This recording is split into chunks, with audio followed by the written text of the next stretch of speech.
हरे कृष्णा। भगवत गीता की इस वीडियो में हम शुरू करेंगे 9वें अध्याय का 20वां श्लोक। 20 और 21 ये दो श्लोक हम कवर करेंगे इस वीडियो में, जिसमें हम समझेंगे कि भगवान ने भगवत गीता में स्वर्ग के बारे में क्या बताया है। देखिए, जब इस धरती पर कोई भी प्राणी, स्पेशली मनुष्य, अगर अपना शरीर छोड़ता है तो लोग उसके आगे लिख देते हैं स्वर्गवासी। वो भी ठीक है, क्योंकि बहुत लोग हैं इस दुनिया में जो अच्छे अच्छे काम करते हैं, पुण्य कमाते हैं, तो उनको स्वर्ग की प्राप्ति होती है। ऐसा नहीं कि वो स्वर्गवासी लिखते हैं तो कोई झूठ लिख देते हैं, वो ठीक है, गलत नहीं है। बट भगवत गीता क्या बताती है स्वर्गवासी के बारे में, ये है 20वां और 21वां। हम तो पहले ही बहुत बार डिस्कस कर चुके, अब तो आदि गीता होने को आई, 9वें अध्याय पे हैं, टोटल 18 अध्याय हैं। तो हम तो पहले भी बहुत बार चर्चा कर चुके हैं कि जो भक्त है वो कभी स्वर्ग जाने की कामना नहीं करते, वो तो भगवान के धाम में जाके उनकी लीलाओं में सम्मिलित होना चाहते हैं। बट स्वर्ग के बारे में ये जो दो श्लोक हैं भगवत गीता के, वो हम इस वीडियो में कवर कर रहे हैं। पहले है 20वां श्लोक। क्या कह रहे हैं भगवान? भगवान कह रहे हैं जो वेदों का अध्ययन करते तथा सोम रस का पान करते हैं, वे स्वर्ग प्राप्ति की गवेषणा करते हुए, यानी स्वर्ग को प्राप्त करने की इच्छा करते हुए अप्रत्यक्ष रूप से मेरी पूजा करते हैं। यानी वो भक्ति नहीं मांग रहे, वो स्वर्ग मांग रहे हैं। सोम रस पीना, आप समझिए, इट्स लाइक अ वाइन, शराब जैसा हो गया, बस उसको थोड़ा सा वो सोम रस हो गया। सो जो भक्ति में लोग रहते हैं उनका इसमें कोई इंटरेस्ट नहीं होता।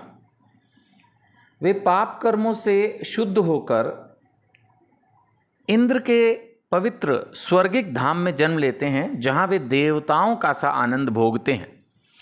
कहने का मतलब है कि इन ब्रीफ में समझा दूं इसको कि जो लोग बहुत पुण्य करते हैं, सकाम कर्म करते हैं, दान कर रहे हैं, बेशक इस अभिलाषा से कर रहे हैं कि उनका नाम होगा, तब भी उनको स्वर्ग की प्राप्ति होगी। दान तो अच्छा ही है, इस इच्छा से भी किया कि उनको नाम मिले, उनकी शोहरत हो, लोग उनकी प्रशंसा करें, तो भी दान तो दान ही है, उसका लाभ मिलेगा। तो जिन्होंने बहुत दान किया, यज्ञ किए, तपस्याएं की, भक्ति नहीं की, इस तरह की क्रियाएं की, है ना, अस्पतालों को दान दिया, और भी बहुत संस्थाएं होती हैं जिनको दान दिया, तो ये जो अच्छे काम करवाए उससे उनको फिर स्वर्ग की प्राप्ति होगी, ऐसा आप समझ लीजिए, है ना। सो भगवान कह रहे हैं कि फिर उनको देवताओं जैसा जीवन बढ़िया वाला मिलेगा। लेकिन इसमें एक प्रॉब्लम है।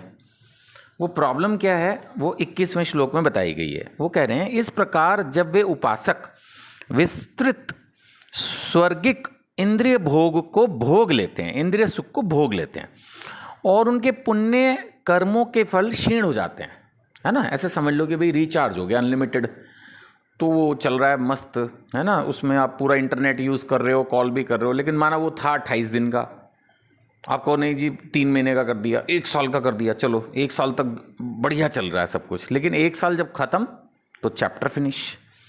ऐसे स्वर्ग में कोई जाएगा तो मान लेते 10,000 साल के लिए चला गया, तो लोग अरे भाई सही हो गया, बट 10,000 साल भी तो कभी ख़त्म होंगे, तो वो फिर वहीं की वहीं, जीरो की जीरो। सो इस प्रकार जब वे उपासक विस्तृत स्वर्गिक इंद्रिय सुख को भोग लेते हैं और उनके पुण्य कर्मों के फल क्षीण हो जाते हैं, कभी तो खत्म होंगे ना पुण्य में, यही तो प्रॉब्लम है, तो वे इस मृत्यु लोक में पुण्य लौट आते हैं, फिर वही धरती, फिर वही ABCD। इस प्रकार जो तीनों वेदों के सिद्धांतों में दृढ़ रहकर इंद्रिय सुख की उपेक्षा करते हैं, उन्हें जन्म मृत्यु का चक्र ही मिल पाता है। भगवान ने बिल्कुल क्लियर कर दिया है कि जो ये स्वर्ग में जाएगा बहुत बढ़िया देवताओं जैसा जीवन मिलेगा, वाह वाह, लेकिन वहाँ से वापस आना होगा।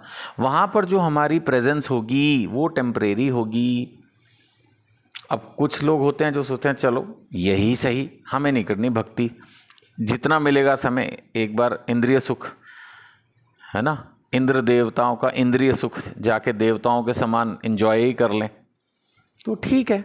अगर यही सही लग रहा है तो फिर यही सही है। भक्तों के बारे में अब अगले श्लोक में और पढ़ेंगे कि भगवान क्या कह रहे हैं। हरे कृष्णा।